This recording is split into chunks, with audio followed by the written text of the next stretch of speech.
Hello, in this video I'm gonna show you how you can install WordPress on localhost by using XAMPP. So the first thing that we need to do is download WordPress. In your browser, go to wordpress.org. Of course, choose org, not .com. And in wordpress.org, in the top right corner, we have Get WordPress. Let's click here and then download the WordPress. And then we want to save it. Once you download it, you want to open the Explorer in XAMPP, go to htdocs, and then paste the downloaded WordPress zip file into the htdocs. And we want to extract it, so you can use WinRAR or 7-zip in order to extract the zip file. After we do that, we want to simply remove the zip file as we don't need it anymore. And if you want to, you can also rename the folder. This will be used, the name of the folder will be used in order to open the WordPress website on our local host. I'm gonna keep it as it is. On XAMPP, we need to go to mysql, open the admin page, and then we want to create a database that will be used for WordPress. So we can click new over here. Here, enter the name for the database. I'm gonna just type WordPress, keep it simple, and then let's click create. All right, now we have the database for WordPress prepared. So now in the search bar, in the browser, we want to go to localhost/WordPress.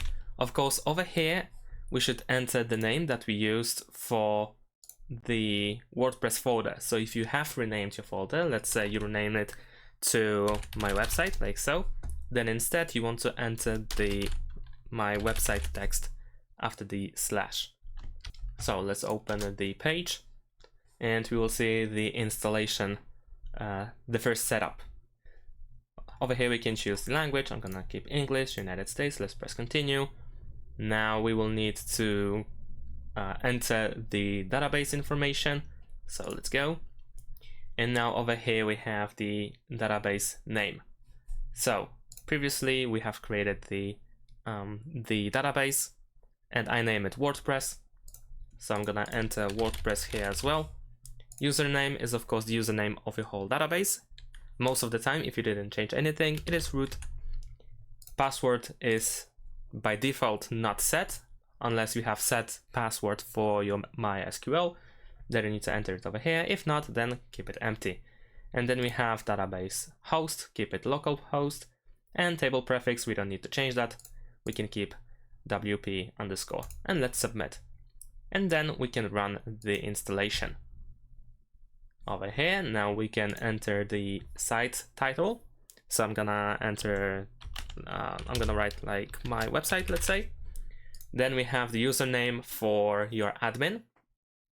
As it is on localhost, we can keep it really simple. So I'm gonna type just admin and password admin as well. Of course, if you install WordPress on a proper host, then it is advised to, of course, use like a really good username and really strong password. And if you have a weak password like I do, we need to confirm to use the weak password.